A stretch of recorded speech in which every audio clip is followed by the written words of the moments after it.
Hi friends, నేను మీ doctor సమరాన్ని మీతో వాళ్ళ ఒక ప్రత్యేక విషయం మాట్లాడమిచ్చానండి. మరి అబ్బాయిలు కానీ అమ్మాయిలు కానీ జీవితాన్ని ఆనందించాలనుకుంటారు కదా. జీవితాన్ని సుఖమయం చేసుకోవాలి, హాయిగా ఉండాలి, ఎంతో సుఖంగా ఉండాలి. ఆ సుఖాల అంతు చూడాలనుకుంటాం. దేంట్లో చూస్తామండి? మంచి సుఖం దేంట్లో ఉంటుంది? లైంగిక సుఖంలో ఉంటుంది కదా. వద్దన్నా ఆ ఆలోచనలు వస్తాయి, వద్దన్నా అది ఏదో అనుభవించాలి, కోరిక కలుగుతుంది కదా. కానీ అలాంటి కోరిక కలగాలంటే మనం ఆరోగ్యం ఉండాలి కదా, చక్కటి ఆరోగ్యం ఉండాలి. కానీ ఈ రోజుల్లో జరుగుతుంది ఏంటంటే, పెళ్లి చేసుకోకముందే కొన్ని వ్యసనాలు లోనవుతున్నారండి. ఏంటి ఆ వ్యసనాలు? ఒకటి స్మోకింగ్, ఇంకోటి కిక్ వస్తుంది మందు కొట్టడం, మూడోది గంజాయి, నాలుగోది ఎల్ఎస్డి. ఇంకేం చెప్పండి, ఇలాగే ఉన్నాయి, బోల్డ్ ఉన్నాయి.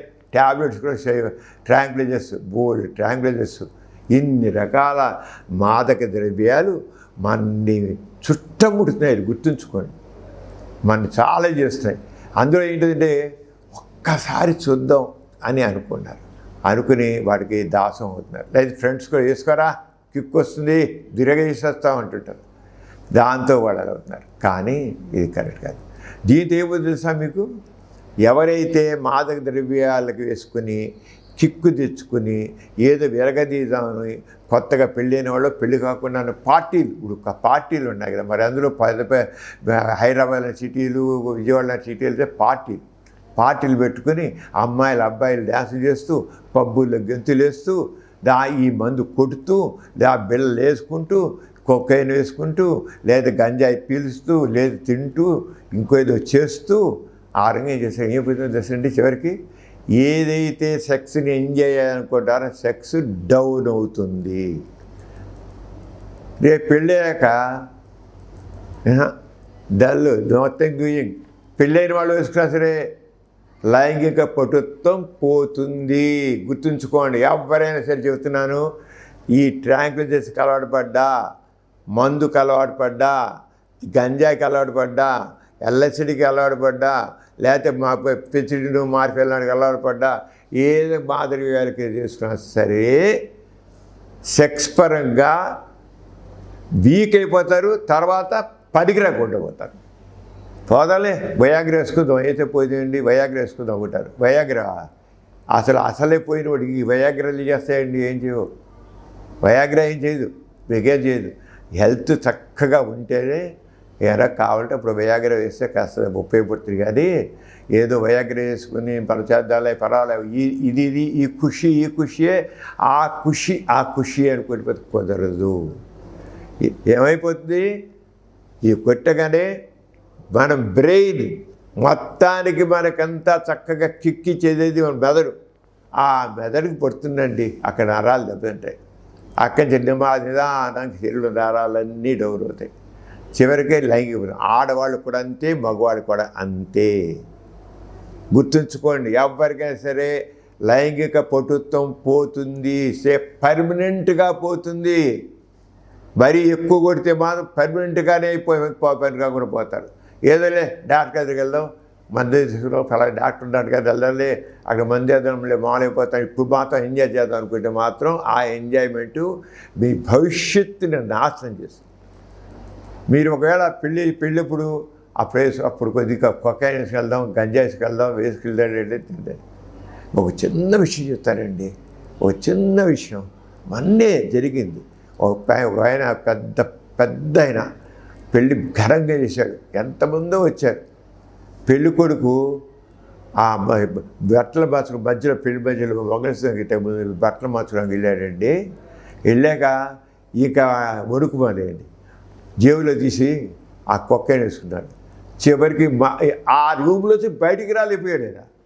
ఇక వచ్చి పెళ్లి మీద కూర్చుంటే తూగుతున్నాడు, బత్తులో దూగుతున్నాడు.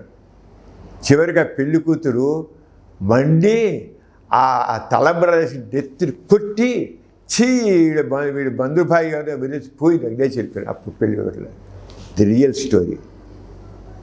మరి మీరు ఎంతో ఊహలుగా ఉంటాయని అవుతారా? చేద్దామా? అందరి మీద అభాసపలు అవుతారా? అసలు మందుల జోలికి వెళ్ళకండి. మందుల జోలి కంటే పనికి రాకుండా పోతారు. చివరి సెక్స్ డౌను. మీకు ఏ లివర్ పాడైపోతుంది, కిడ్నీ పాడైపోతుంది, హార్ట్ పాడైపోతుంది, బ్రెయిన్ పాడైపోతుంది. ఇంకెందుకంటే బతుకు. ఎన్ని కళలు కంటున్నా మీరు? కళల్లోనే ఊహాసుందరులు ఊహిస్తారు. స్వప్న సుందరి ఇచ్చి మిమ్మల్ని మీ మీద పడుతుంది, కుమ్మేస్తుంది. అలాగే మనబుద్ధి వస్తాడు, మిమ్మల్ని ఏవో బుద్ధులతో ముంచేస్తాడు. ఇప్పుడు అబ్బాయిలు అమ్మాయిలు ఇద్దరు కూడా మాదక ద్రవ్యాలు కిక్కు చూద్దామని ఇది అయిపోయి ఒక్కసారి దాని రుచి కాస్త చూసారా, ఇక అది మిమ్మల్ని వదిలిపెట్టదండి. అది గుర్తుంచుకోండి. మీ నీడ మిమ్మల్ని ఎలా వదిలిపెట్టదో చెబుతున్నాను. మీ నీడ మిమ్మల్ని ఎలా వదిలిపెట్టదో.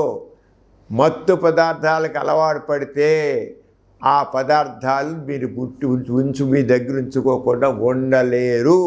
అది మీ వెంటనే ఉంటుంది. అవుట్. ఇక మీ కళ్ళన్నీ అవుట్. మీ పెర్ఫార్మెన్స్ నిల్. మీరు డౌన్. ఉన్నమాట చెప్పేస్తారు. మీరు మాత్రం అటు జోలికి పోకండి. ఎవరు చెప్పినా సరే రంగకండి. మీరు జాగ్రత్తగా పట్టుదలగా ఉండండి. మత్తు పదార్థాలకు ఏమాత్రం కూడా లోను కావద్దు. వాటి జోలికి వెళ్ళొద్దు. మీరు చక్కగా ఏ కళలకు అంటున్నారో, దాంపత్య జీవితాల నుంచి ఏ మధురమైన కళలకు అంటున్నారో ఆ కళల్ని సాకారం చేసుకోవాలంటే దీనికి దూరంగా ఉండాలి. అంతే కదా. ఇప్పటికైనా ఎవరైనా ఉంటే మాత్రం వెంటనే డాక్టర్కి వెళ్ళి మీరు కౌన్సిలింగ్ పొంది దాని తగ్గ చికిత్స పొంది CBT అంటాం. CBT కొన్ని డ్రగ్స్ ఉంటాయి. ఈ మొత్తం అంతకాని పూర్తిగా మాత్రం అవతార నమ్మకం లేదు. అంటే అసలు వాడు చెప్పా కదా.